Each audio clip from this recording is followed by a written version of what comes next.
The beaches of Normandy became battlefields. The whole beach was on fire, and if you've seen Private Ryan, that's exactly how it happened. Young men serving their country, some not old enough to go to war. He only saw me once, and I was a baby. His life cut off before he got a chance to live it. All ready to risk their lives, thousands making the ultimate sacrifice. This cemetery commemorates the sacrifice of an entire young generation. The eyes of the world are upon you. The hopes and prayers of liberty-loving people everywhere march with you. Their mission, to liberate Europe from Nazi domination. Your task will not be an easy one. Your enemy is well-trained, well-equipped, and battle-hardened. Every night, the Germans would drop radio-controlled bombs. I'd hit the deck. There's no foxholes on board a ship. It was the largest air, naval, and land warfare operation of all time. We were on battle stations 80 hours, and we were scared because we had no way of getting out. We honor those who charged into battle. We remember those who didn't make it home. And we share the stories of survivors who on one June day changed the course of history. On this 80th anniversary, we remember D-Day, the greatest victory. We are here at the National D-Day Memorial in Bedford, Virginia, a community that has a significant connection to that day. This monument stands as a tribute to the courage, perseverance, and unimaginable loss of the Allied troops, and it's dedicated to carrying on their legacy and those lessons of D-Day. I'm Maria Elena Boloris. Tonight we are remembering the 80th anniversary of D-Day. We're honoring those who didn't make it home and those who survived for their insurmountable valor, perseverance, and resilience that changed the course of history. Inside Nazi-occupied Europe, the enemy waits grimly for the day of invasion, as across the English Channel, Allied forces plan the great offensive that is sure to come. Strategic planning for D-Day began in 1943, while President Franklin Delano Roosevelt and his generals were aboard the USS Iowa on their way to the Tehran Conference. It was there that the Western Allies committed to launching the D-Day invasion, codenamed Operation Overlord. General Dwight D. Eisenhower and his deputy commanders chart the liberation of a lost continent. At the same time, General George Patton was in charge of a crucial plan known as Operation Fortitude. It set in motion a deception to make the German High Command believe Allied troops would be landing northeast of Normandy in Calais. That plan included dropping aluminum strips and setting up dummy tanks. Meanwhile, masses of real tanks and guns were at the ready in England as Allied forces waited for the D-Day invasion. On June 5, 1944, thousands of ships and close to 200,000 troops began the journey to Normandy in what would be the largest air, land, and naval operation in warfare history.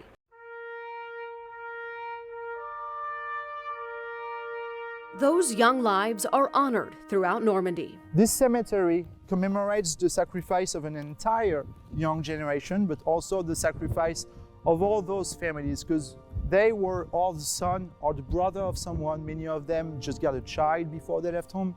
Many of them just got married before they left home. There were husbands, parents, but they were all part of family. That includes in the Memorial Garden, anchored by this impressive statue, the spirit of American youth rising from the waves where thousands of young Americans lost their lives. Because we estimate maybe 22 years old as the average age represented here in this cemetery.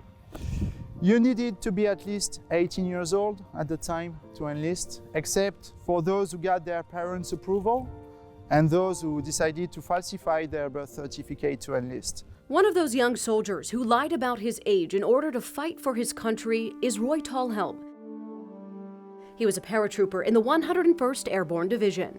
He enlisted in the military at the age of 16 and was killed in action just a few days after D-Day at the age of 17, which means he's the youngest one buried here. He was way too young to die, but he was also the father of a young baby girl.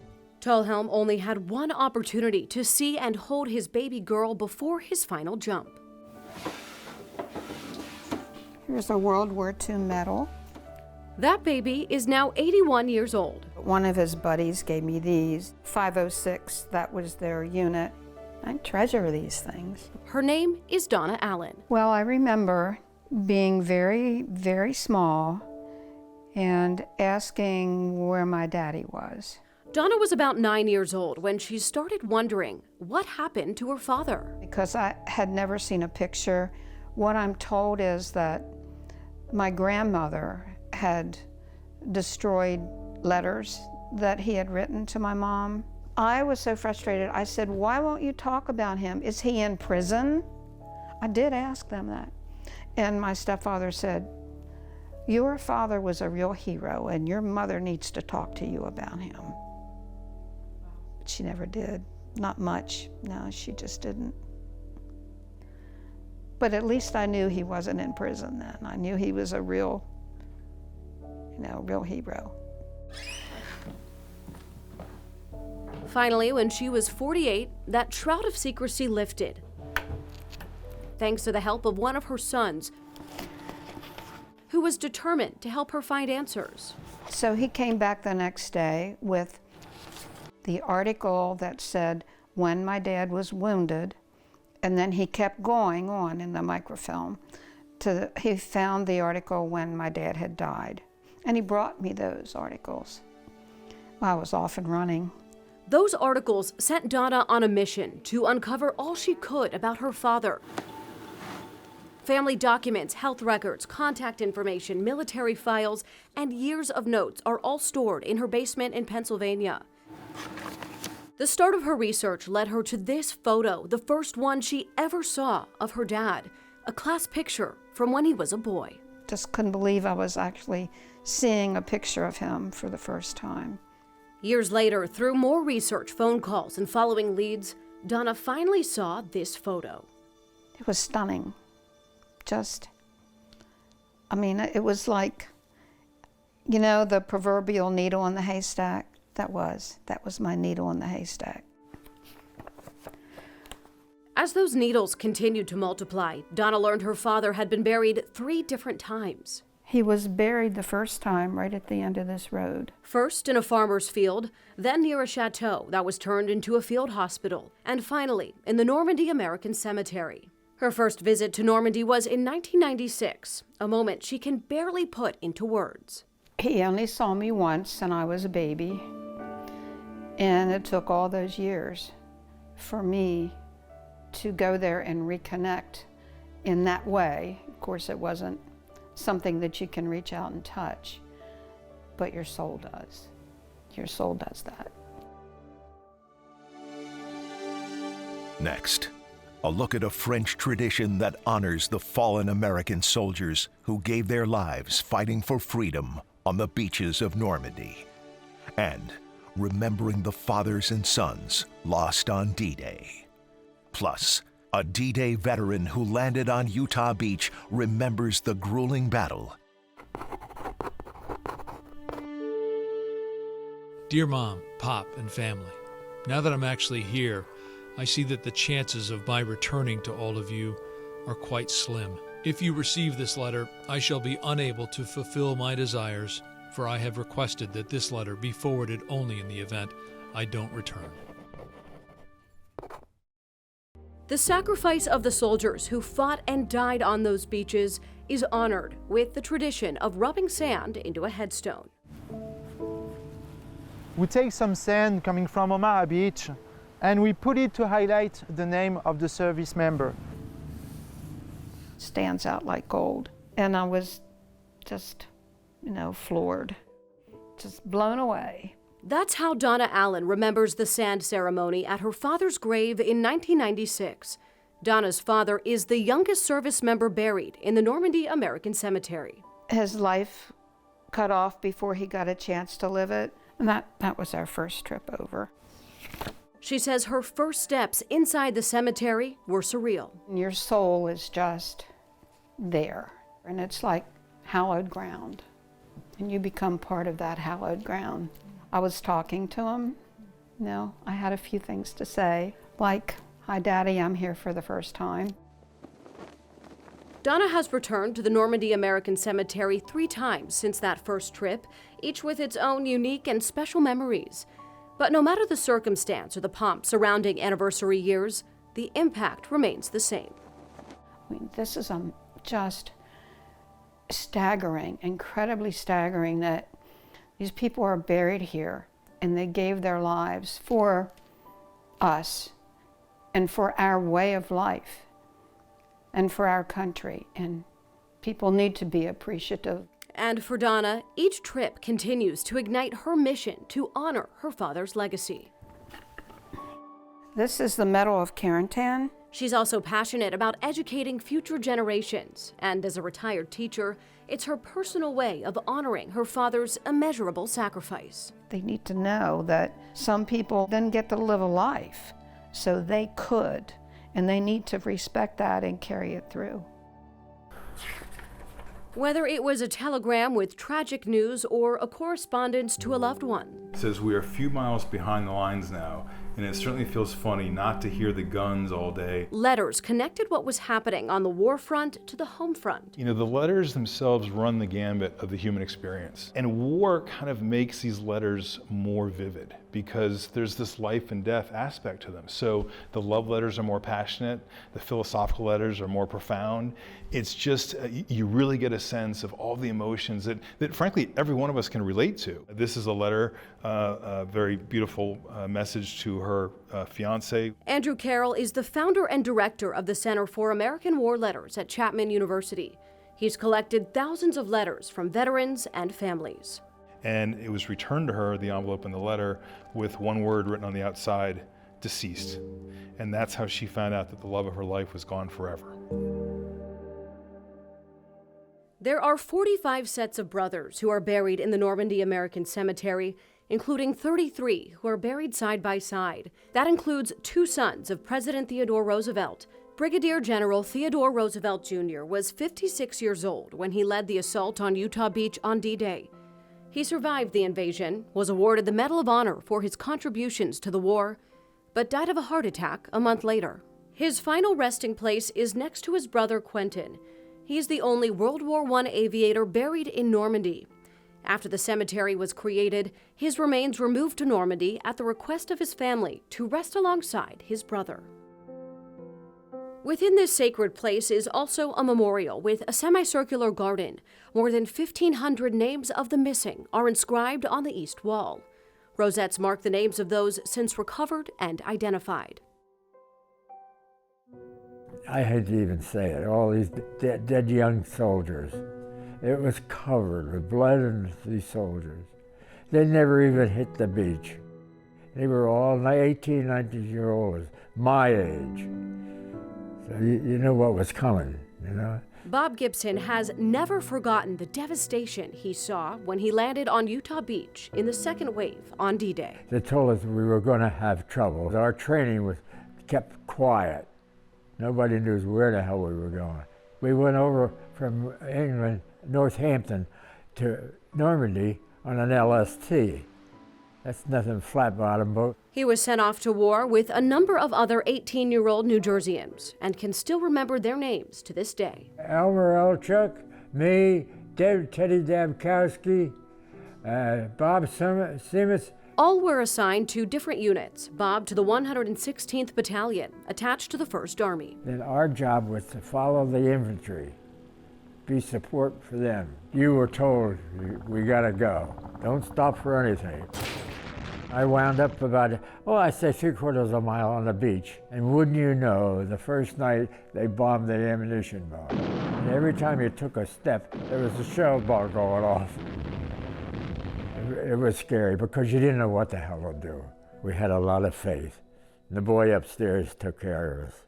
Don't you think we didn't pray?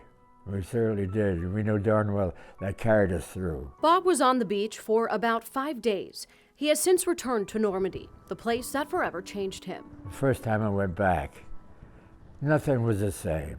Because of what? 70 years almost. You would not believe the thank you we got. Schools, they come out with flags. After Normandy, Bob continued the fight against the Nazis in the Battle of the Bulge. His unit traveled across the Rhine River into Germany and was there when the Nazis surrendered in 1945. The trip home took 18 days in rough waters. Let me tell you, when you seen that Statue of Liberty, believe me, boy, you knew you were home. This D-Day veteran will turn 101 in September. Well, I'm very fortunate I had a good life. If I go tomorrow, I can say, well done, old boy. When we come back, how 4 brave women played a key role during the D-Day invasion, and meet a veteran who also made a crucial contribution.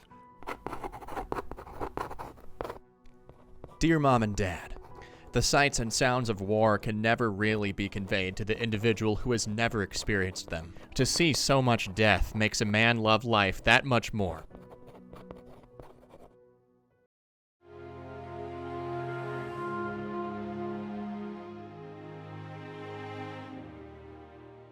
Changing the course of history came with a cost. More than 73,000 Allied troops died in the Battle of Normandy, which started with D-Day. Marble crosses mark the graves of the more than 9,000 soldiers buried at the Normandy American Cemetery. In recent years, there's been an effort to acknowledge the soldiers of Jewish heritage who hid their religion. The cemetery made a promise to change the grave markers. We're still honoring this promise. Now, there are 152 Stars of David in Normandy American Cemetery. Among the thousands of grave markers for young soldiers lies the final resting place of 4 women. Women weren't formally permitted to serve in the military until 1948, 4 years after the D-Day invasion. However, because of the contributions of these 4 women to the war effort, they too have the honor of being buried at the Normandy American Cemetery. The first 3 of them, their names are Mary Bankston, Mary Barlow, and Dolores Brown. These 3 women were assigned to the Women's Army Corps 6888 Postal Battalion. Their work was to ensure the delivery of mail between the families and the service members so that they could have news of each other. It was crucial work, essential for communications and morale of the troops, and it wasn't easy during wartime. Imagine the amount of work they had to deal with every day. The 4th woman is Elizabeth Richardson. In July 1944, Elizabeth was assigned to a Club Mobile unit. Those vehicles were placed behind the lines so that the servicemen could have a short moment of rest.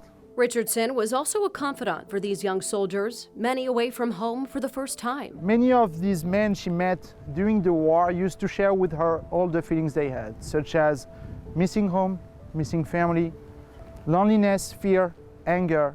And because of her courage, she too is buried in this consecrated earth. She was a civilian. This is a military cemetery, but for what she did during the war, her family had the same choice, and her family decided to have their daughter resting here forever.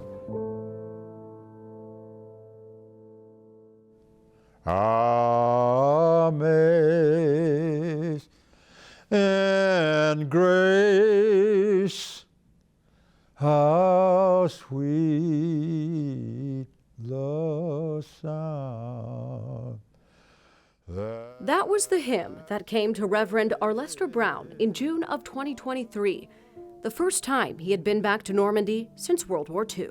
When we came to the graveyard of Normandy, and I saw these tombs, that was what I refer to as the Holy Spirit seemed to just fill my body and mind, and I started singing the song, Amazing Grace. How sweet. I felt that God's grace had allowed me to be alive. His first steps in the cemetery in 79 years were filled with emotions. Having been in the war and all, a lot of reflection came back at that time. One prevailing feeling, gratitude. I was very thankful that I had been chosen, to go back and see where I had been so many years ago, and to think about how many 18, 19-year-old boys were out there in the earth, after coming over, and all was really a mixed feeling.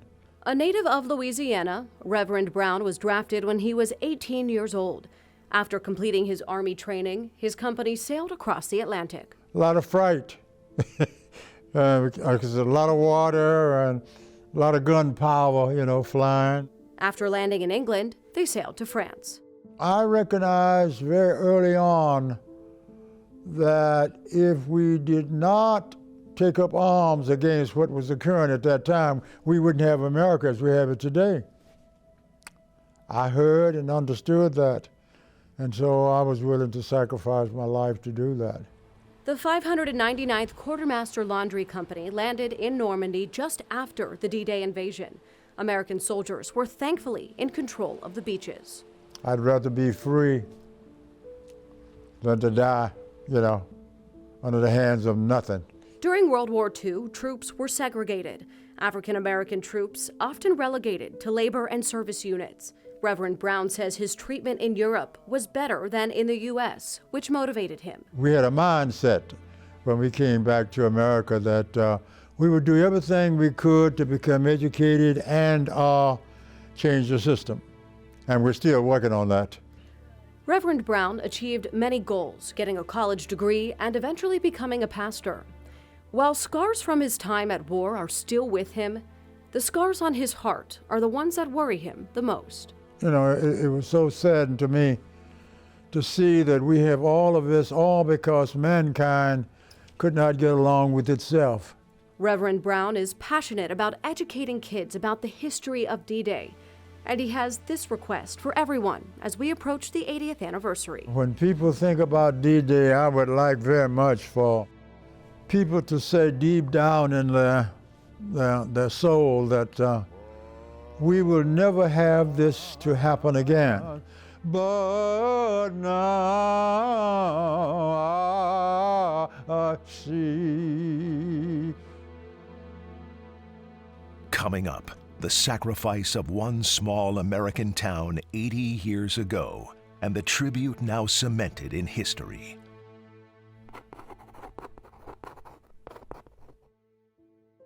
Dear Mildred, as we dropped in waters over our heads, no one's fault, the entire beach was strewn with mines.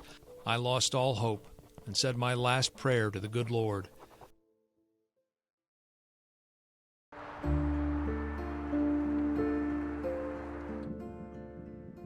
Bedford, Virginia. Nestled in the heart of the Blue Ridge Mountains, sits the town with a population of less than 7,000 people. As in many small towns in the 1940s, the corner drugstore was the place to be.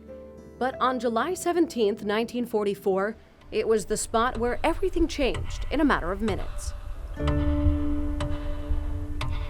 Good morning, Bedford. We have casualties. That was the message that came over the Western Union teletype machine 6 weeks after the D-Day invasion. That truly was the day that Bedford fell on its knees. In time, the town of 3,200 would learn that 20 young men died. Had it been New York City that suffered the same per capita loss, New York City's casualty rate would have been 46,000 men. An entire generation of young men suddenly gone. I just can't imagine. That corner drugstore is now home to the Bedford Boys Tribute Center, founded 5 years ago by Ken and Linda Parker. The couple from Oklahoma City was researching D-Day ahead of their planned trip to Normandy for the 75th anniversary. That's when they learned about the heroism of the Bedford Boys. And it was such a gripping story of the sacrifice of a small little town. So instead of going to Normandy, they moved to Bedford and opened the Tribute Center. But for the Bedford Boys families, it's a place that they can actually bring their items and their artifacts to and let the people know they gave all their tomorrows for our todays. Taylor Fellers, the captain of the Bedford Boys, was my uncle, my mother's oldest brother. Captain Taylor Fellers was 29 years old when he led Company A onto the beaches of Normandy. And he knew that it was a very important job that they were doing. And I'm convinced that he knew when they went to Omaha Beach that they would not return. Elizabeth Beverly never met her uncle. But I always knew him because he was a part of every family conversation, every gathering, we remembered Taylor. Her family was devastated by his death. It just changed the whole dynamic of that family and what they had thought their lives would be like. Alongside Captain Fellers were twin brothers, Roy and Ray Stevens. I knew it happened. I knew that my family was very patriotic, but it was something I knew was there and it was bad, but I really didn't. They didn't talk about it a lot. David Stevens is their nephew. And one of the questions I asked Roy, what stuck out in your mind that day and what you remember the most? He said the noise was just overwhelming. Just the aircraft and the boats, everything going on that day, it had to be loud. So he said he remembers how choppy the water was. He said it was just difficult to even get in the boat itself. But Ray and Roy both got in the boat and both landed on the beaches of Normandy. Roy survived, Ray did not. There's a lot of men made an ultimate sacrifice. This community did. And one of the sayings, and I've heard Roy say it, freedom isn't free. Stevens believes their history needs to be told, especially to younger generations. What they did, the sacrifice they made is amazing. The fact that all of them went willingly. And that passion is echoed by John Bogus, the nephew of Bedford and Raymond Hoback.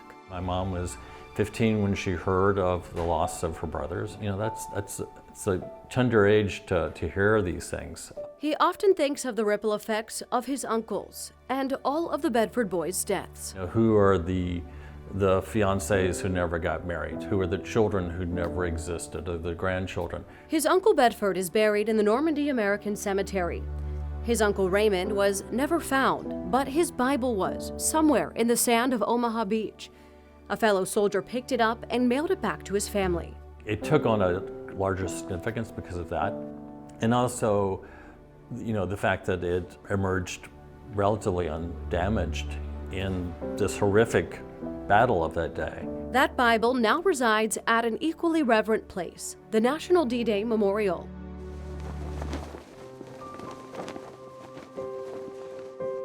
It's just a few miles down the road up on a hill, a formidable testament to the sacrifice of all D-Day soldiers. Because when we think about home front America in World War II, you think about a place like Bedford.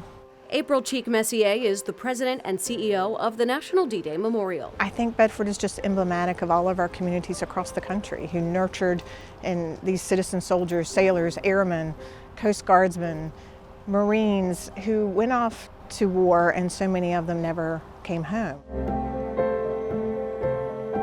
In 1996, the site was designated as the nation's D-Day Memorial. You stand there and you wonder how any of them made it. How did anyone survive? Water, sculptures, and sound create a powerful and moving atmosphere that really make you think about what they were up against. Sand from the beaches of Normandy was infused into the monument during its construction.